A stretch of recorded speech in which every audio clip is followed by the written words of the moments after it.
What's up, world? What's up? We are back. Yeah. Yes, back with another episode of the show about nothing slash 88 radio, all that stuff in the mix. I'm your boy, Junes'88, with my brother, Izzy the Misfit. We back. Another episode.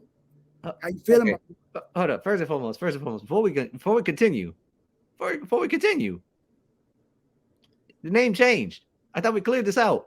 what's the name now? You ain't say the name last week. I didn't. I thought I No, did. you Oh, didn't. my bad. Well, the name has changed and is based off something that you like to call me a lot whenever we like talk wrestling and whatnot. I think you know who I'm talking about. Okay. So, is it a misfit? We gonna leave that one alone. But we are going hereby officially as Izzy-Phantasmo. Izzy-Phantasmo. Okay, my boy. Okay. Izzy-Phantasmo. Junes'80 and Izzy-Phantasmo. We in this joint. Yes, sir. And before we get to before we get to going, just going like we had ourselves a comedic week this week. It was a comedic start to the week. So I got a show coming up March 9th. Oh, And we're talking about this. yeah, we're gonna talk about it. So Let I me, did. hold up. Here, let me start. Let me start this off. You want to start off? Okay, go ahead. Yes, please. So, Mr. June over here, as you all know, he is working on music. He has been doing music for a long time, and if you've been following June, he also does these open mic nights out in Dallas in the Fort Worth area. I have yet to go to one, but I plan to. I was hoping to go to one last year. Unfortunately, had circumstances hit, I wasn't able to come around. Right. But I do plan on coming to the Dallas Fort Worth area, seeing him and his crew go off in one of these little open mic night situations. So, with the open mic nights, he likes to send me the flyers, likes to send me the information, the bio or whatever, to proofread and make sure that everything is legit, everything's crisp, add a little sauce to it if I need to, just to really sell it to the people of Dallas and, just to really put himself out there. And I'm obliged, that's the homie. I've known this guy for 10 years. Why not? Why do I not want to help him?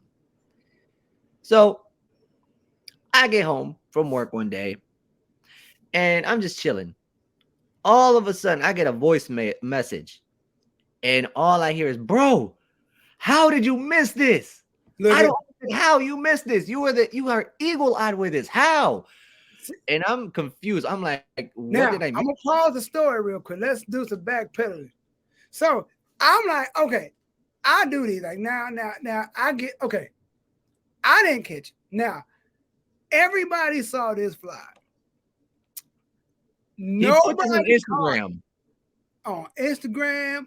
I sent it to everybody who's in the show. I'm like, nobody caught the slight typo. There's not even a single letter that was. I don't even know how I missed it. I don't know how. Nobody. I called altitude. He looked at. He didn't even catch it. Like I didn't even catch it. I called my boy. Like bro, I didn't catch it. I would expect him because he equal. He'll catch. He catch a lot of stuff. None of my other podcast mates caught it. Nobody caught it. The girl I emailed at the Sweet Tooth Hotel back and forth, like, she said, thanks for the flyer. This like 2 weeks, like a week or so ago. Cool. Still posting this flyer, not catching anything.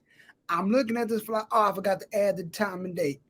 I got to go back and add the time, add the little ticket price thing, this and that. Still not catching what's going on. Then she says, June, I think the E is missing from Vibe. I hit this man up. I wasn't mad. I wasn't frustrated. I don't know what you would call it. I'm more like You were flabbergasted. I was like, nobody caught You this. were just like confused. And I'll take the L for my part. I like that's on me. But I didn't even notice it. I'm glad you taking the L because I don't know how I would have taken it. I'd be like, how did I miss that? But then again, though, it's like whenever you do send me the stuff, like the bios, the proofreads, flyers, the cover arts, all that jazz.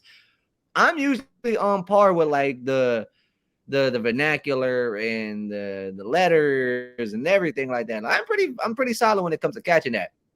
When I first saw the flyer, I liked the design, I liked the font hues, everything was kind of solid. I was like, all right, hey, that's dope. All right, cool. I didn't know. I didn't know till he hits me up and he's like, bro, you're eagle eye with this. How'd you miss it? And I'm like, what? It's like, I sent you a flyer. It was missing an E and you didn't get it. I'm like, you sent me a flyer? He sends me 2 pictures of the flyer. He sends the corrected version and the uncorrected version. And I looked at them both and I'm like, oh, there was Yeah, no E there.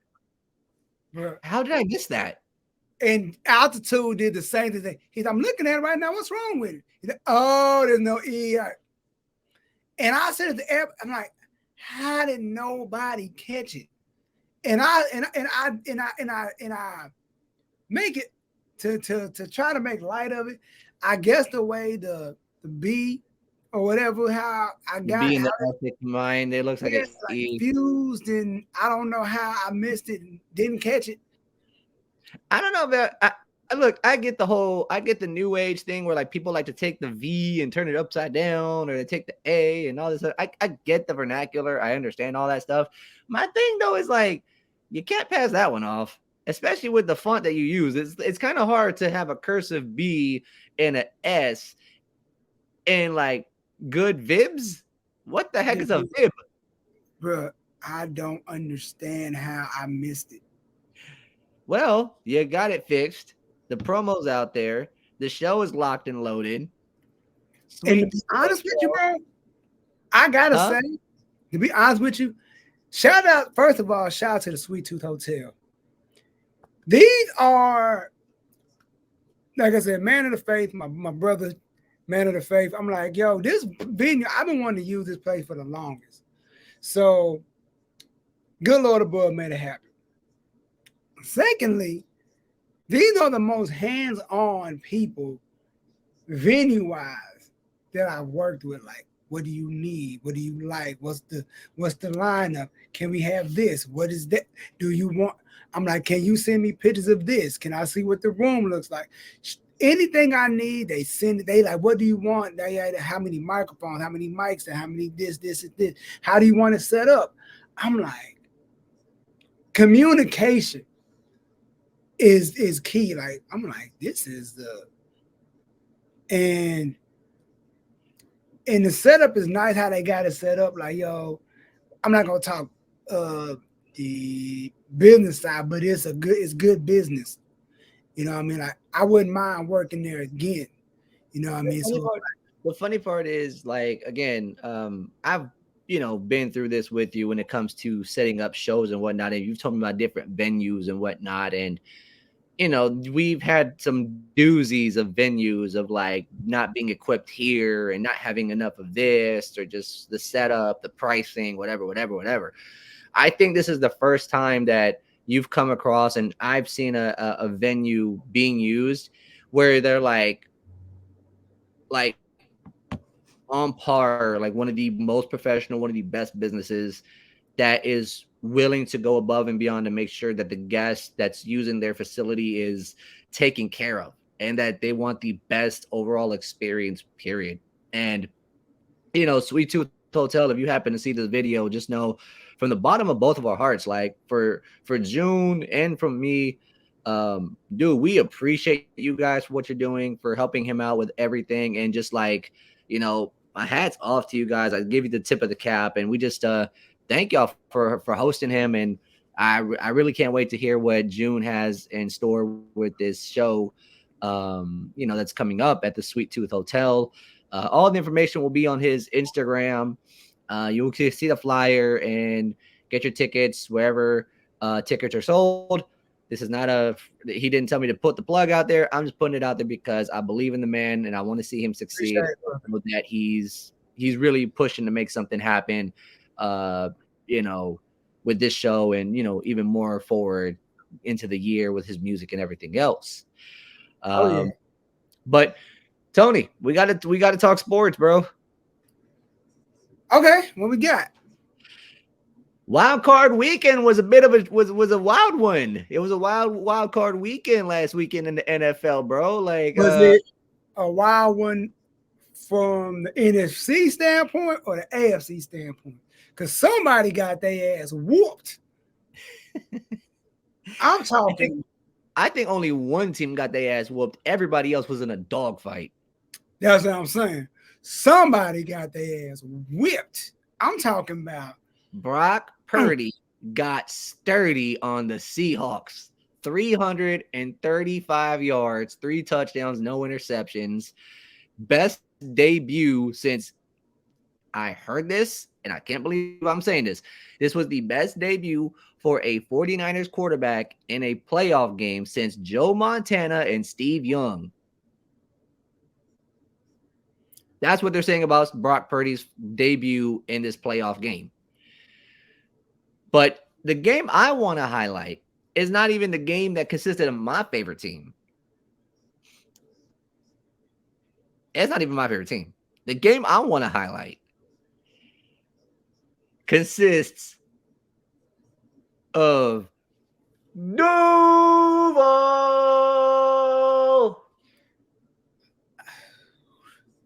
Jacksonville Jaguars pull off a comeback win down 27-7, 27-0, 27-7 at halftime, and they win 31-30.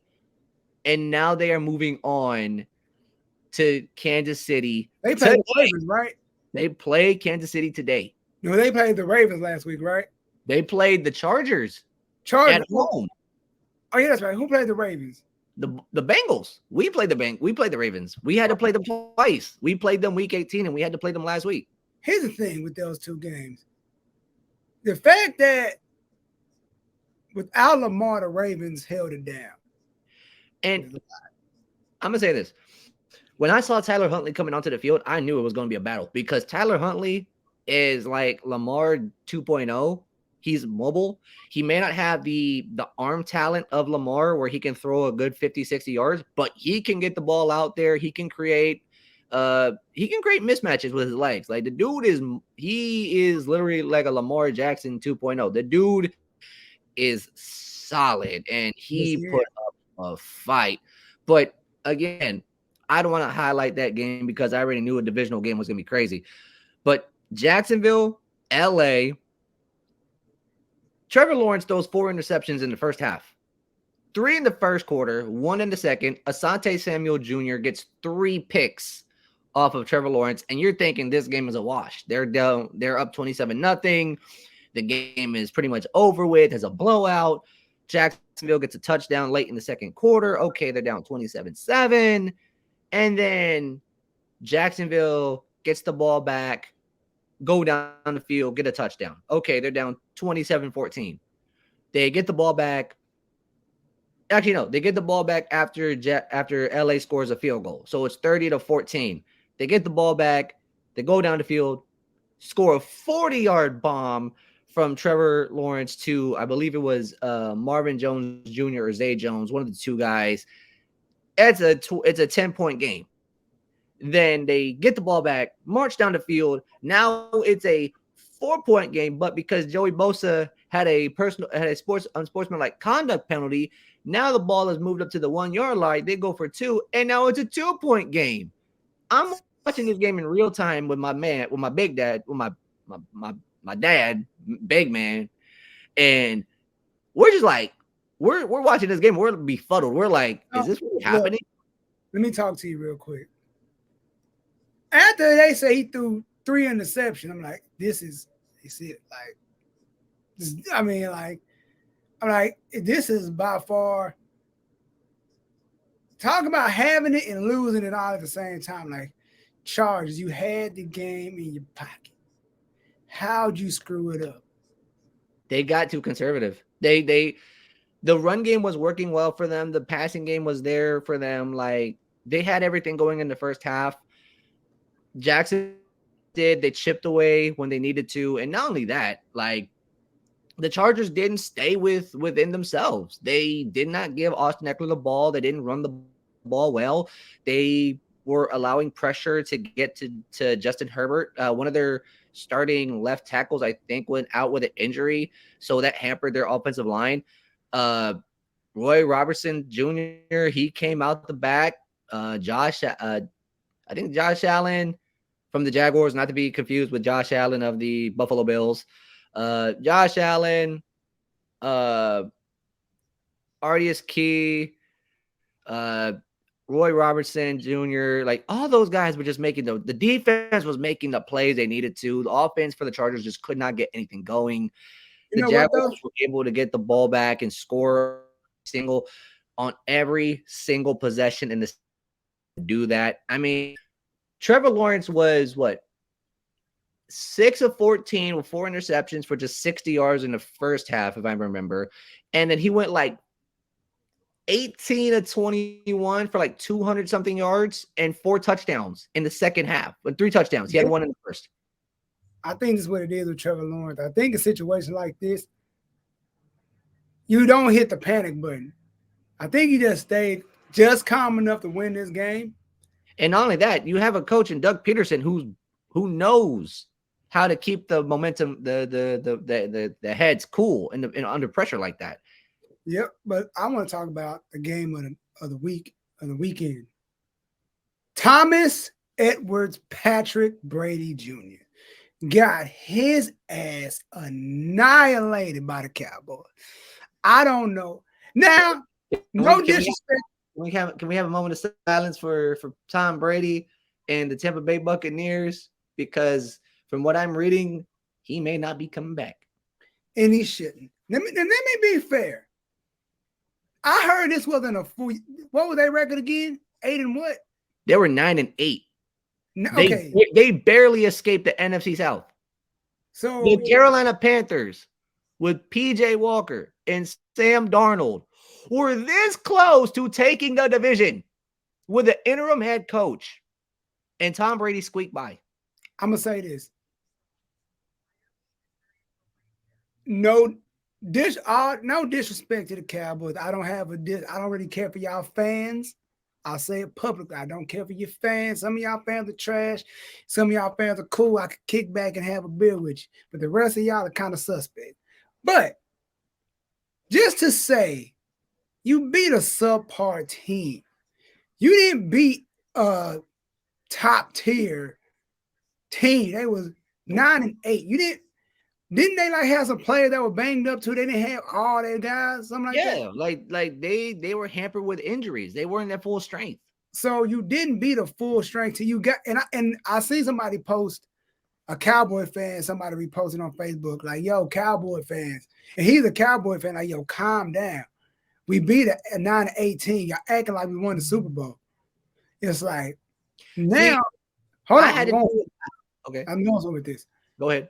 Now. I like Brock Purdy because my cousin played.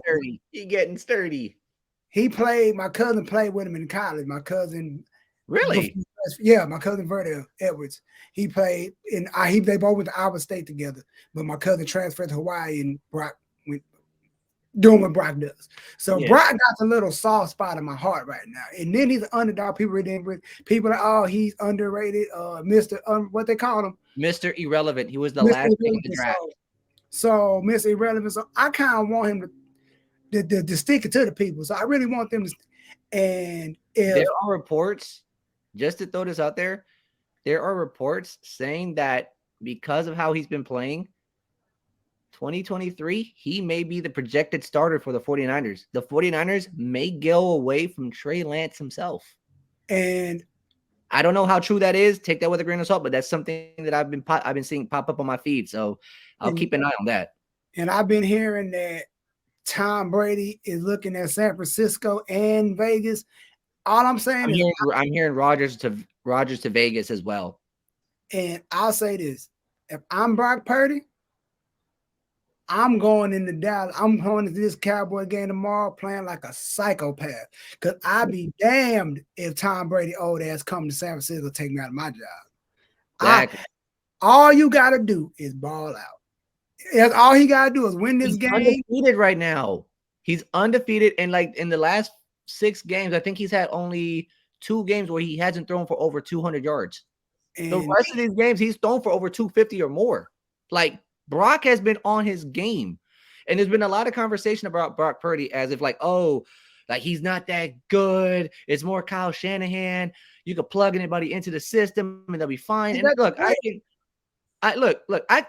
I understand the set. I can understand the argument because Garoppolo, was playing fantastic, and then Brock Purdy comes in and then he just starts balling out. And also you got Brandon Ayuk, Debo Samuel, George Kittle, Christian McCaffrey, Eli Mitchell.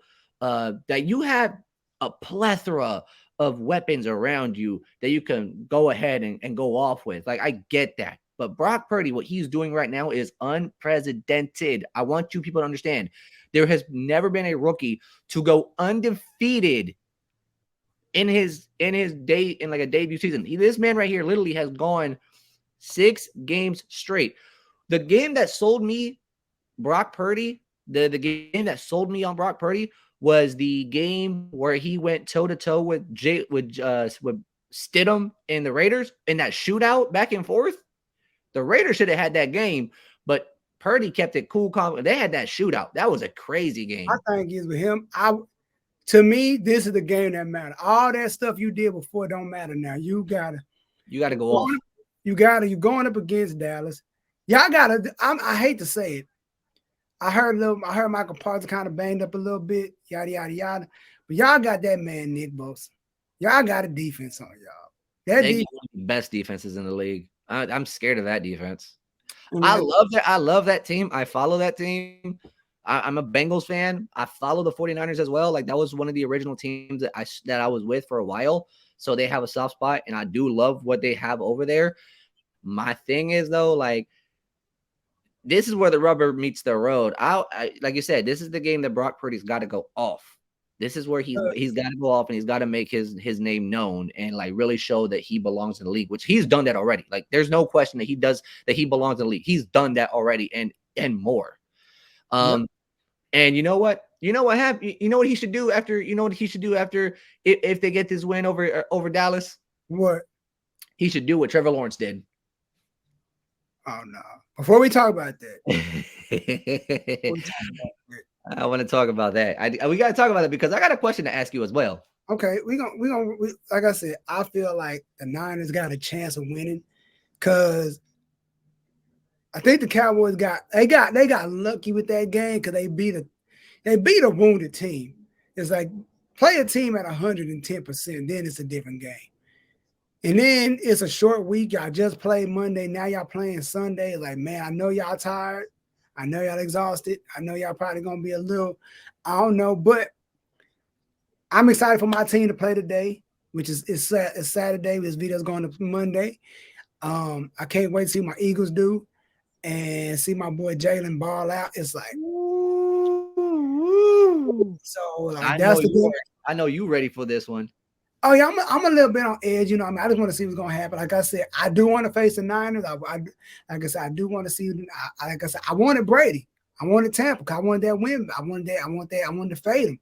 You know what I mean? I wanted my team to have that. But we get the. But I put it like this: if it's the Niners and the Eagles, and somehow the Niners get past us or whatever the case, I'll be like the Niners get back to the Super Bowl.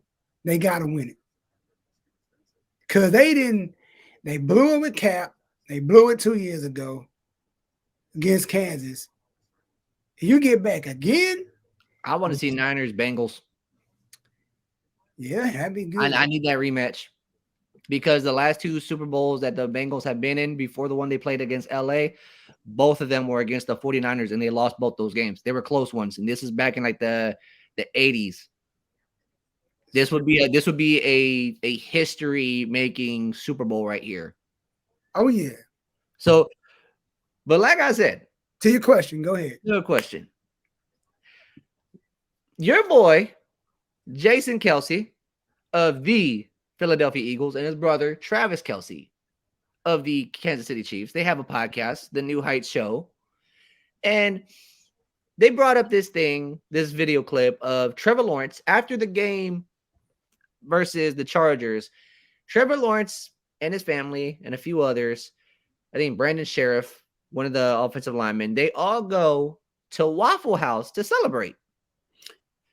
That's that was just like that is a that is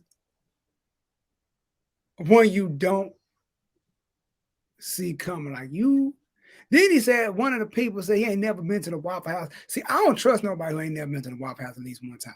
He hasn't been to, dude. He hasn't been to the Waffle House. He You played know, 4 years at Clemson. He lives in Jacksonville. There's a Waffle House on every corner. dude, Dude, bro, FEMA, the Federal Emergency Maintenance Association, the government that deals with natural disasters and all that, they have something in their like their protocol called the Waffle House Protocol, where they go to see if the Waffle House in the certain location has been hurt by a natural disaster, if it's open or not. If it's not open, they know something's wrong. He knows about Waffle House. It's like people don't go to Waffle House. I know people that don't even like Waffle. People that I like IHOP more than my.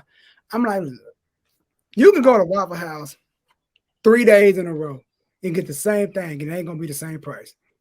Exactly. It ain't gonna be this. You can get a waffle, some hash brown, some bacon, probably $10.45. You go back, it's probably gonna be $10, $15.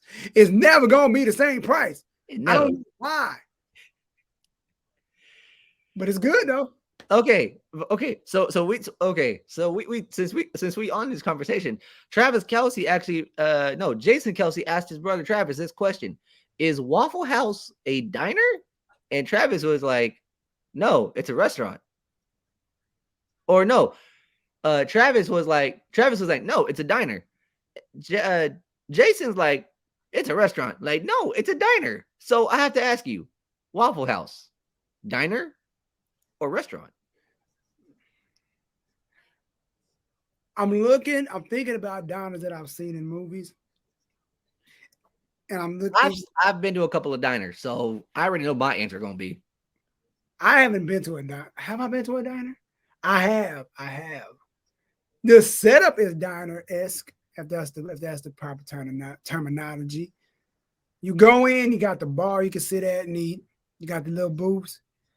Because Waffle House is compact. It ain't that big.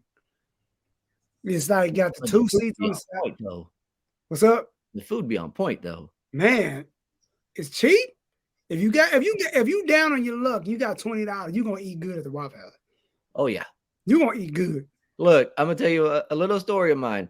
When I was living in Hinesville, before they upgraded and added an IHOP and added all the restaurants and stuff that they got now, the only two places that I could go for breakfast food was either a Waffle House or a Huddle House. I've been to both. Huh? I've been to Huddle House. They got them in Mississippi.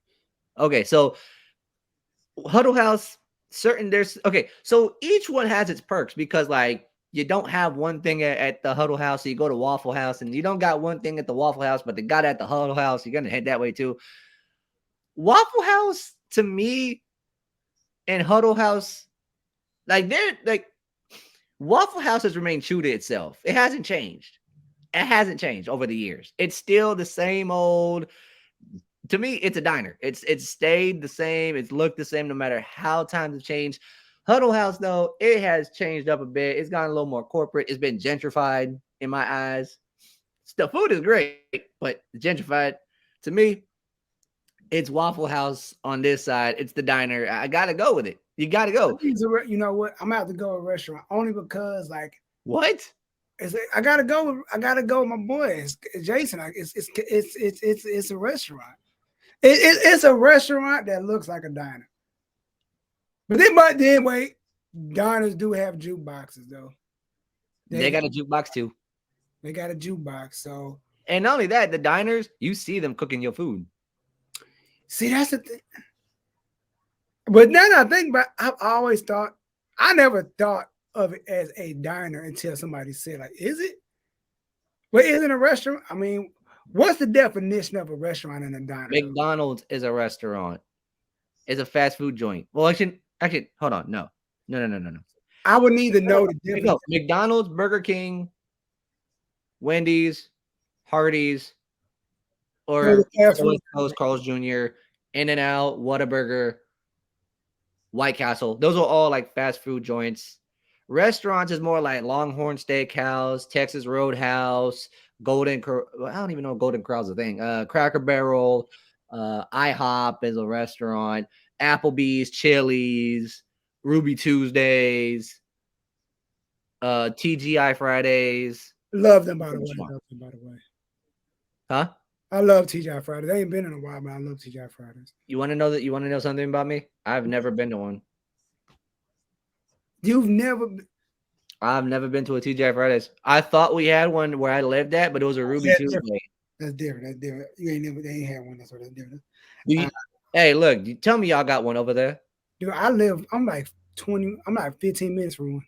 Okay, bet. When I come to visit, we're heading that way. I got you. Bet. Hey, But but I think it's a restaurant. I think no, it's a diner. It's a, I really yeah, got jumped on this one. I'm gonna give you diner. I'm gonna give you diner. Yes. I'm gonna give Yes. you yeah. Yes. Okay, but we do got to talk about something, bro. What we got? We do got to talk about something because you kind of pulled something on me, and I had to. What is it? I had a response to it, and you were like, we're gonna talk about this. All right. Joe Namath says the Jets can unretire the number 12 to land Aaron Rodgers. I replied to you, laughing emoji, that's not going to happen. First of all, can they unretire a number? I don't know if that's even possible. That's like asking Wayne Gretzky. That's like at the NHL looking at Wayne Gretzky and be like, hey, man, we got this guy coming in the league and he's worn 99. Can we unretire the number? I mean, if you're a league, I think you have the ability to do that. If you're a team and you've retired a number due to a player, I think you have the ability to. So is Joe Namath's number retired? Okay. No, it's not retired throughout the whole NFL. No, it's just it's like certain teams that have certain players that they retired the number for and whatnot. So and I know when the Yankees retired somebody's number, somebody from the Yankees number retired around. I think it's Jackie Robinson's number retired. Jackie Robinson's number is 42, and like it's retired, but they do have a day where like every person in the league wears that number. Yeah, so I know it's retired around the whole league. Somebody's number. I'm not sure who it is, but I mean, like the Jets, Aaron Rodgers on the Jets. Like I said, it doesn't seem like it's going to happen. Like go back to the conversation we were just having a few minutes ago about Tom Brady and where he might be going after, when he leaves, right? Aaron Rodgers is the same type of way too, because if you look at this, Rodgers is kind of on this Brady tip right now where like he wants to win a ring. He just hasn't been able to do it in Green Bay. The last time they were ever close or they won a chip was back in 2010, 2011. So that's like what, 12 years with the Packers, and they haven't won a chip since. And they beat the Steelers in that game. That was in Dallas. I remember that Super Bowl. They beat the Steelers, and I remember that Super Bowl too because I was traveling around. We stopped in Arlington for the night, and the hotel we were staying in, it snowed in Dallas that day. Yeah, we was the hotel we were staying in at the time. We were right next to the old Rangers baseball park.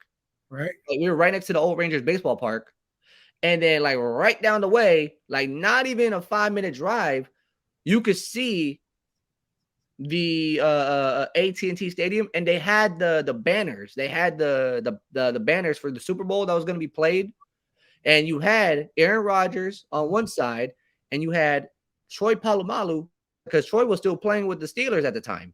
Yep, I remember that. But like I say, I think I don't know where Aaron's going to go. Like if he go, I mean, like I'm looking at it like this: Derek Carr is going to get traded from the Raiders. Like he's going to get traded. Like it's a high possibility that's going to happen. And if Brady leaves the Buccaneers, then that leaves the Panthers, that leaves the Falcons, that leaves the Saints, all looking for a quarterback in the NFC South. and maybe the Buccaneers. Well, I don't even know about the Buccaneers, but maybe the Buccaneers too. I'm not sure. But look, that's 3 teams right there. They're going to be vying for an NFL. They're going to be vying for a quarterback, right? You know how funny it would be if Brady went to the Falcons and won a Super Bowl with Atlanta? That'll be nuts. But I don't think that's going to happen. The reason I'm saying that, and I was actually going somewhere with this, Derek Carr getting traded. Derek Carr getting traded, right? Right? Is going to open up a hole for the Raiders. What's to say that Aaron Rodgers goes to Vegas and reconnects with Devontae Adams, That'll be and then Brady could possibly either go to the Niners, but if the Niners are set at quarterback with Brock Purdy look. and maybe Trey Lance, if they want to have him in a quarterback combo and like quarterback competition in training camp and whatnot, what's stopping Tom Brady from, I don't know, going down south to Miami? Dolphins? Because think about it like this: there were talks that Brady could have went to the Dolphins earlier, or matter of fact, I'll say this: there were reports that Brady could have been with the Saints. I say this. Brady got 7 of them things. I'm honestly saying this: if I'm Tom Brady, I'm looking at everything I've been through. You already got 7 rings. You done did everything, set all the records. Like you don't establish yourself as the greatest of all time. And I was one of the guys that I was like, he's not the greatest. Like he ain't really done. He's been like he ain't done. Now that I look at him, I'm like, okay, you know what? He's done everything he needs to do. I look at Brady, I'm like, maybe you need to just go ahead and ride into the sunset because You know what? you have it in the tank, but like you don't got it like that. But You're see, that loss he just took last week, I don't think he want to go out like that. I think Tom. Here's a question though. Other teams are looking at him and they're seeing him how he plays. He wasn't playing aggressive. He's 45 years old. He's scared. He's playing scared. He's getting the ball off, tossing it in the dirt. He's sliding at people's ankles, trying to stop him from making a tackle. Like, name me one team. Granted, it's Tom Brady, so people are gonna be like, "Oh, Tom." Like, really consider the situation here. Really, really answer my question. Who is going to really look at Tom Brady and be like, "We could use that guy"? He's 45 years old, and he maybe have one good season left in him, and we don't know how good of a season that's gonna be, but we could use that guy. But they're gonna look at it. They're gonna go off the strength of Tampa. He went to Tampa the first year and won a freaking Super Bowl in Tampa. Yeah, but here's the situation though. Here's the offense and the defense was tailored already. It was built. It was built. He had everything already around him to be that guy. Okay, I'm gonna go back to look at the teams minus San Francisco and minus the Raiders. Well, Raiders, I don't even know. The Raiders, okay, well, I'm gonna throw them in the list too, but minus the Niners. Look at all the teams right now in the NFL and name me one team minus the Niners, the Eagles, minus those 2 teams because like when you look at those teams and the Bills, the Bengals, the Chiefs, all those teams that are built for a Super Bowl run right now with all the talent that they have, look at every other team and let me ask you this question: who's really built to compete next year that Brady can plug into and be like, we're going to run it? That's a good question. Because I tell you right now, that's what Brady's gonna. If he tries to come back, that's what he's gonna try and look for. And I can guarantee you this: maybe 17, 18 teams that are gonna try and look at Brady if he tries to go. If he's looking to go elsewhere, if he tries to play one more year, there are gonna be 17 to 18 teams that are looking at him, and they're not built to compete. They're not built to go after. If I'm Brock Purdy, I'm gonna say this again. I don't know the outcome of the game come Sunday, but come Monday when this video goes up. All I'm saying is if I'm Brock Purdy, your job is on the line during this game. You being a Niner going in the next season relies on this win Sunday. 'Cause I told my He's mom, gonna be a Niner. Don't get it twisted. He's a Niner, and he's established himself already. but if you got Tom Brady coming in, the GOAT, like man, now Tom Brady ain't playing no backup to nobody. Like, yo, sit your butt down. I got this. And now you sitting in the background. Cause once he gets going, he ain't sitting down like yo. He didn't want to sit down in that last game he was in. Like he like, yeah, I just want to stay out there, keep playing. But like I said, I wouldn't want to lose my job to Brady. I would like, yo, I will play this game against Dallas calm. I would do everything I was doing before. Your defense going, the defense probably gonna win this game for the Niners. You know what I mean? I could be Brock Purdy gonna do what Brock Purdy does. You know, so I'm more concerned like yo. I don't want this kid to lose his job to Tom Brady. I know it's inexcusable for them to bring Tom Brady in. But then again, I don't want that to be in his mind. Like, yo, Tom Brady on my ass. I don't want that to be on me screw this whole game up. But it is what it is, man. Like, it's gonna be a good game. And let's wrap up. Wrestling had a hard hit this week. Wrestling was hit so hard this week. It was one of the things where like gotta take the head off. We lost one of my favorite wrestlers, one of our favorite wrestlers, Jay Briscoe. Yeah. Via car accident. It was him and his daughters in the car. I believe his daughter's in stable, his two daughters in stable condition. One of them, I've been following along with the story. One of them had lost feelings in her legs. She's actually regained feeling in her legs. She's been able to move her lower extremities and whatnot too. So they're getting back to full strength and whatnot. But that news about Jay Briscoe was I couldn't believe it because I was on the phone talking to somebody and I saw somebody post a picture of Jay Briscoe with that look. I started laughing. Jay did say something stupid. I'm gonna look at this later. Then I go on Facebook, I see my boy Shaq post something. He said, this one hurt. I'm looking like, what's he talking? I'm reading like, nah, So what sick joke is this? And I go on the news source, Twitter, everybody, RPJ Briscoe, RPJ Briscoe, RPJ. Then I hit my boy up. he sends a voicemail to me. He's like, bro, Jay Briscoe done died, bro. I'm like, and here's the kicker. I'm actually on Twitter and I follow a lot of wrestlers here and there, and I'm seeing people saying R.I.P. Jay. He was a great soul, one of the best guys I ever wrestled with, a great family man. I'm like, what's going on? I see the news that Tony Khan posted about like, sadly we lost Jamin Pugh, and I'm like, no. So I did a little research, and yeah, I got rocked. I was gonna send him the message, but he beat me to it first, and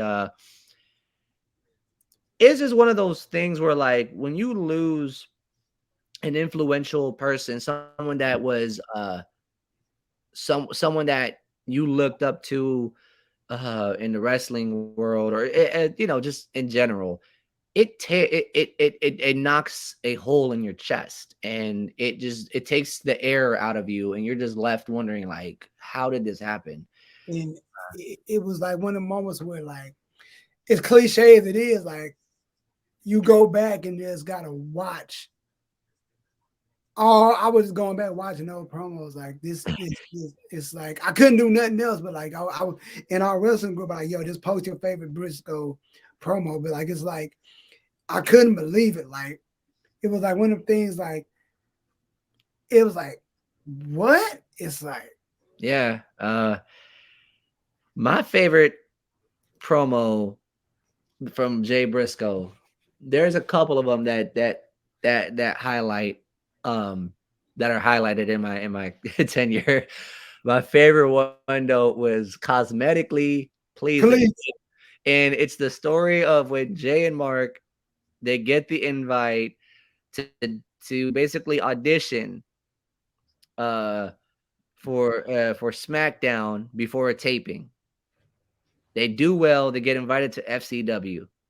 And Jay's talking about like, man, all I saw was dollar signs. I'm telling my boys, hey, we all gonna be eating. I I'm told my wife she can yeah, stop bartending. We good. we good. So 1 month go by, 2 months go by, waiting, ain't nothing. And all of a sudden, we get a phone call.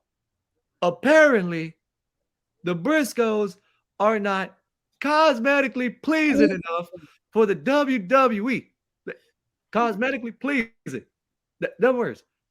Well, excuse me, Mr. John Laurinaitis. I forgot this was a damn beauty contest. Cosmetically pleasing my ass. No. You know our favorite joint. This dude, Mark. I know which one. Go ahead. Start off. He said, Kyle O'Reilly, David Richards, the Tap Out Boys. I'm like, bro, the first time I saw that promo, I flatlined. Because I ain't never seen something so damn funny. And then he said, I've got to get focused for my match. I'm punching this bag to get focused. We ain't got time to get focused. We live on a farm. We got to get shit done. Hey, do I look like a rational thinker to you? He's showing no rational thinking. We going down the field. He damn near bang. Wow. Yeah, man. You finished that, Jim? Yeah, man. Yeah. Let me unload. I got. We do like one more. Oh, there you go. Now where was I? Tap Out Boys. Talking about the fight in the bar. Like one of them Tap Out Boys want to put me in an armbar, do an MMA move in a bar fight. But all I know is, long story short, beer mug to the back of the head, and that girl said we cheated. Let me tell you, that is the funniest. And Mark sells everything. Like he just be in the back doing the most random shit. And then it got worse as they got older. This dude eating pudding, ice cream bars, drinking sweet tea from the jug. This dude is just eating cereal. I'm like, this dude is just ridiculous. like every promo that they had up, recently, you would see Jay talking and Mark was just in back there snacking on something. It was like in the saddest part, Mark's birthday was the next day. I saw that I was already hurting, but then like, oh no. Not on your birthday too. Like the day before your birthday, your brother passes like that. It's like, and prayers go up to Jamin Pugh's family, to Mark's family, to the entire Briscoe family, to the entire Sussex County, community out there, because everybody was so close knit, and people that live out there knew that the Pughs, Jay Briscoe, Mark Briscoe, they knew the family, and so close. So they literally fed the city. They had a chicken farm. They literally fed the city. They fed the city. Yeah, they had the chicken farm. That reminds me of the promo where all like they lost $50,000 because their entire flock died because of some sort of disease. And Jay Pugh was talking about some sort of like match or whatever, and like he just lost his shit. Jamin, I can't even put this. Who you talking to? God said the F word. Fuck this. I'm going hunting. You ain't going to hunt without me. And then you see Mark like, hey, I know you bull jiving. I know you bull jiving. Hey, look, if I can't go hunting, you can't go hunting either. Fuck you, Mark. And you see him pull out the knife like that shit was fucking funny. He pulls out the little knife too, man. But like, in all due respects, man, Jay, from the show about nothing, from two knuckleheads who watch wrestling and who love wrestling and loved watching you guys go to work, hearing your promos and everything. We just want to say thank you for everything you put into the business, for your heart, for your passion, for the energy you put in. Thank you for just being yourself, because there not a lot of people could pull off a Jay Briscoe. I think he's a one of one. He's an original. He's unique. The energy he brought was just something different to the table, and it's going to be missed. It's Yes. gonna be missed. There will never be another tag team like the Briscoe brothers. There will never be another Jay Briscoe. You Like can try, but it ain't gonna work. it, it's not gonna work. And we just want to say thank you to Jay. Rest in peace. To Mark and the entire family. You are in our thoughts and prayers. We're praying for your daughters as they're recovering. We hope that they recover well and that they make a full recovery. To Mark, prayers going up for you for losing your brother, right before your birthday. Wishing you nothing but comfort, and we just hope for the best for you and your family as well. It's hard, but you know, this is one of them things where like we're not gonna look at this moment Yeah. in negative light. We're just gonna remember the good times, remember the funny moments with these promos and everything that they did, and just remember the legacy that was left behind. Yeah, that's what I told him before we got there. Like, yo, man, I said, I know he was upset. We were both hurt. I'm like, yo, bro, I'm like, I would just send him all them promos, a few promos. We just send him back. I said, man, we ain't gonna cry over Jay. He won't want that. He wants to laugh, talk smack, and all that jazz. I'm like, I know he got some daughters, but unless only person that can imitate do go 10 times crazy is his daughters. If the Briscoe daughters, the Briscoe girls, they come in some tag team and be just as tough as they daddy.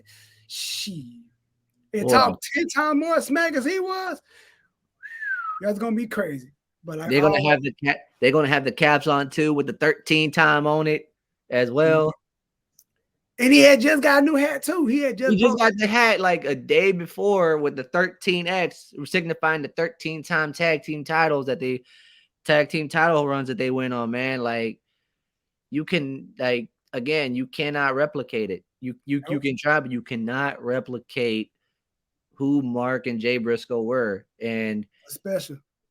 especially Jay Briscoe. Like he was just again one of one. He was that dude.